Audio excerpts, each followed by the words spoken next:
It's 1970, and a muscle car pulls up at a stoplight. Engine rumbling like thunder, Hemi, badges gleaming. Exhaust note that makes your chest vibrate. The driver? A middle-aged accountant who bought it because it was affordable. That's Plymouth in one perfect, contradictory moment. The brand that put 440 cubic inches of pure American fury into the hands of ordinary people, then somehow convinced those same people they wanted wood-paneled station wagons instead. For 70 years, Plymouth was the automotive equivalent of an identity crisis. A company that built legends like the Roadrunner and Superbird, then spent its final decade making rebadged rental cars that nobody wanted and fewer people remember. This is the story of how America's everyman brand became everything to everyone, which ultimately meant it was nothing to anyone. And when Chrysler finally pulled the plug in 2001, the real question wasn't, why did Plymouth die? It was, what the hell was Plymouth in the first place? The Plymouth story doesn't begin with glory.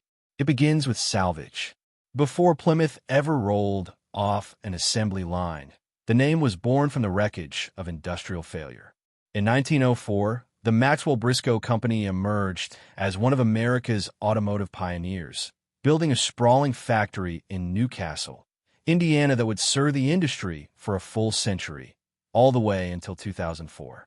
But by the roaring 20s, Maxwell was gasping for air. Outdated designs, chaotic management, crushing debt. The company was finished. Enter Walter P.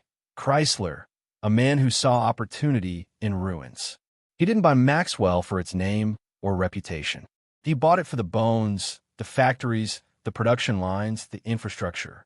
In 1928, from Maxwell's corpse, Chrysler birthed something entirely new: Plymouth. The first Plymouth, the Model Q, wasn't revolutionary. It was essentially a refined Maxwell with a four-cylinder engine, but it was built to last and easy to maintain.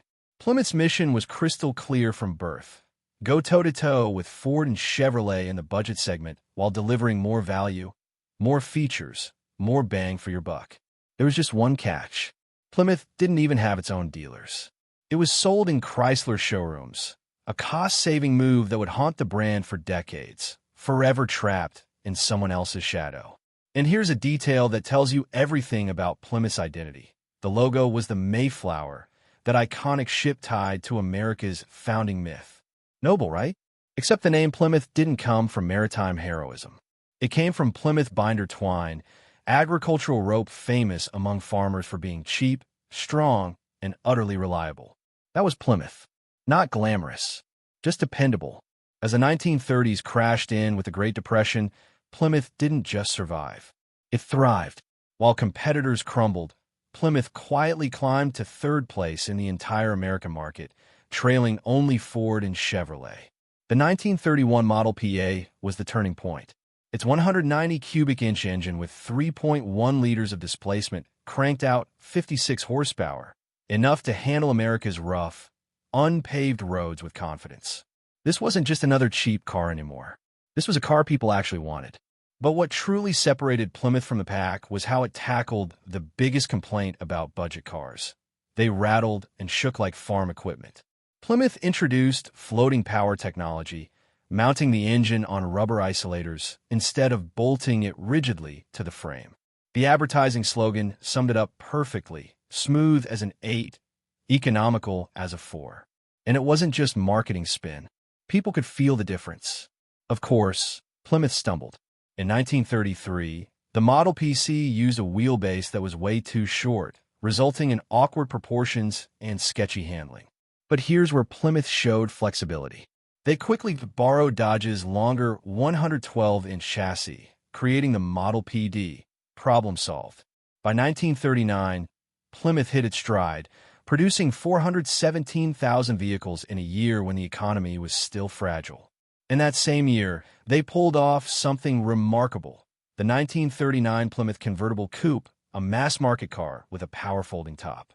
This wasn't some limited edition luxury feature. This was technology that had only appeared on expensive cars, now available to the middle class. You pressed a button, and an electric motor raised or lowered the roof. No stepping outside. No manual latches. Just effortless sophistication in an affordable package. The design embodied late Art Deco elegance, rounded body, sweeping fenders, an upright grille with subtle curves. When folded, the fabric top disappeared cleanly behind the seats. Inside, it was all about function. Cloth or synthetic leather seats, a simple dashboard, everything you needed and nothing you didn't. Under the hood sat a 3.3-liter flathead inline-six, making 82 horsepower, renowned for durability and ease of repair.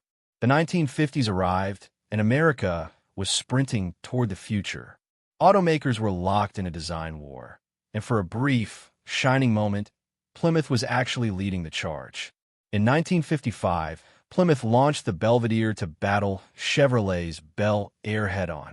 It wasn't Cadillac glamorous, but it didn't need to be. The exterior featured classic rounded lines that were getting lower and longer, chrome trim running down the sides, two-tone paint options that suburban families loved. Inside, wide bench seats covered in cloth or vinyl, a brightly painted metal dash, large round gauges perfect for highway cruising. Nothing screamed luxury, but everything felt like a step up in life. Engine choices range from a bulletproof six-cylinder to the new 241 cubic inch Hi-Fire V8 with smooth highway power. By 1956, Plymouth raised the stakes with the Fury line, packing a 303 cubic inch V8 making 240 horsepower. Then came 1957, and everything changed. Plymouth unveiled the forward-look design language. Low, wide bodies, soaring tail fins, wraparound glass. The 1957 Plymouth looked like it had been beamed down from the future. Compared to the boxy, conservative competition, Plymouth suddenly made everything else look ancient. Sales exploded. Over 726,000 cars sold. A record-breaking year. But this is where the rope started to fray. In the rush to push design boundaries and cut costs, Chrysler, and Plymouth especially, sacrificed build quality. Thinner metal, poor rust protection, sloppy assembly. After just a few harsh winters, forward-look Plymouths were rusting away at an alarming rate. The reputation for durability that Plymouth had carefully built over 3 decades, destroyed in just a few years. The 1960s brought a cascade of strategic blunders. In 1961, Plymouth absorbed the successful Valiant Compact as a sub-brand. 1 year later, Chrysler made a catastrophic forecast. Convinced that Ford and Chevrolet would downsize their cars for fuel efficiency, Plymouth followed suit and shrank its core models. Except Ford and Chevy didn't downsize. Suddenly, Plymouth looked small, weak, and unappealing on dealer floors. Ironically, it was in this chaos that Plymouth found a different kind of light: muscle cars. In 1964, the Barracuda debuted 2 weeks before the Mustang, but it carried an entirely different spirit. Instead of copying the sporty formula everyone expected, Plymouth went bold. The most striking feature was the fastback rear with its massive wraparound glass, one of the largest single pieces of automotive glass ever used in mass production. It made the Barracuda look like a concept car that somehow escaped into the real world. Under the hood, the 1964 Barracuda shared the Valiant platform with standard 6-cylinder engines and an optional 273 cubic inch V8. Decent performance, but not yet explosive. The interior leaned practical, simple dash, bench, or optional bucket seats. More family car than race machine. By 1967, Plymouth stopped playing nice. The Belvedere GTX emerged, not as a dressed-up sedan, but as a declaration of war.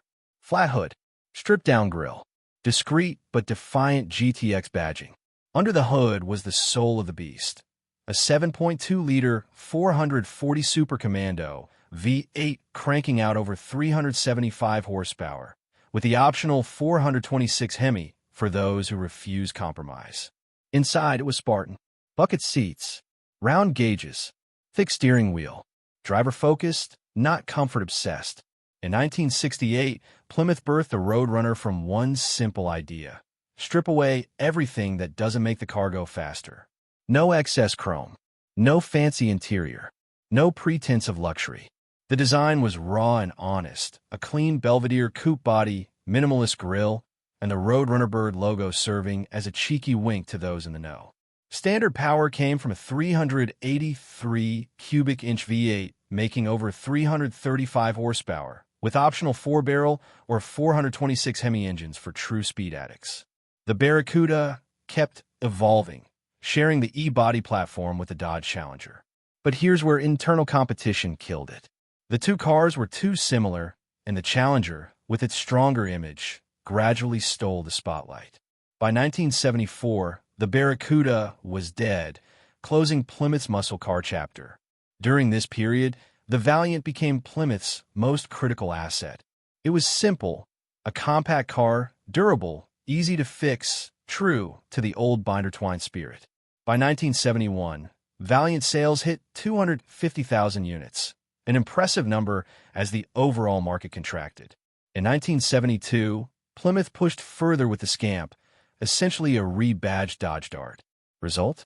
303,000 cars sold in 1 year, with Valiant accounting for nearly 40% of Plymouth's total sales. Plymouth was surviving, but surviving on its past, not building toward any future. By 1976, Plymouth bet everything on the Volaré. On paper, it looked like progress. More modern styling, quieter cabin, wind tunnel-tested aerodynamics.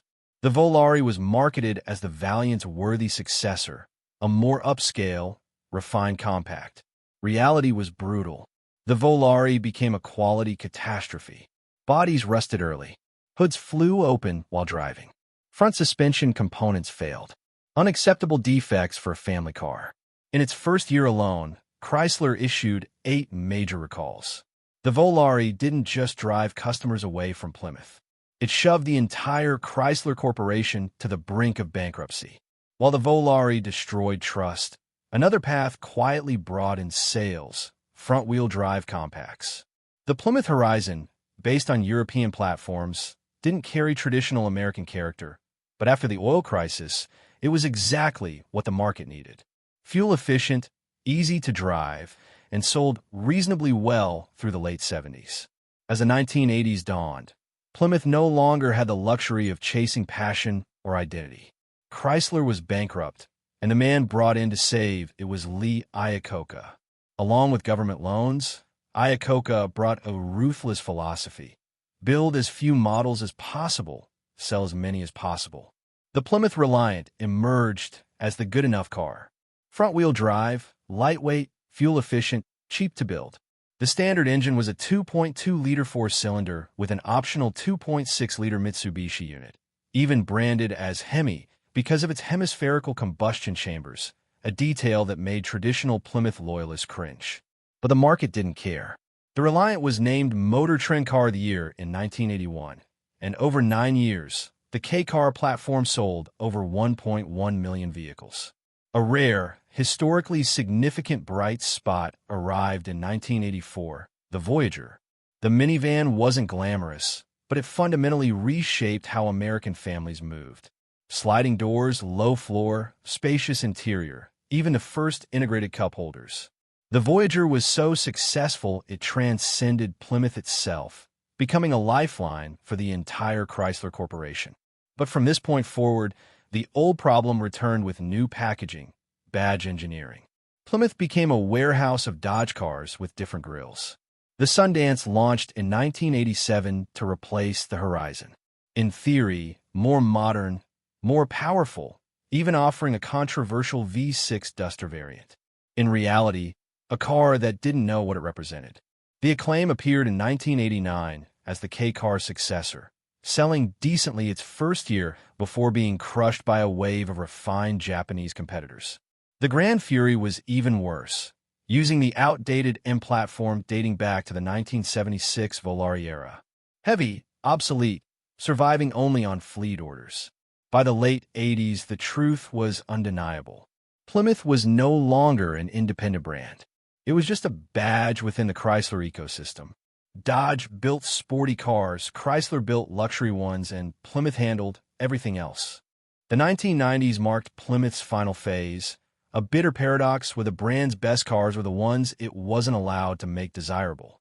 Chrysler positioned Plymouth as the value line, the lowest-priced, budget-oriented brand of the corporation. The Plymouth Breeze, introduced in 1995, was textbook. Built on the modern J platform with a solid chassis and stable road manners, the Breeze was by no means a bad car. But to maintain separation from the Dodge Stratus and Chrysler Cirrus, Plymouth had everything cut that could be cut. No V6 engine, no alloy wheels, no leather seats, door handles not even painted to match the body color.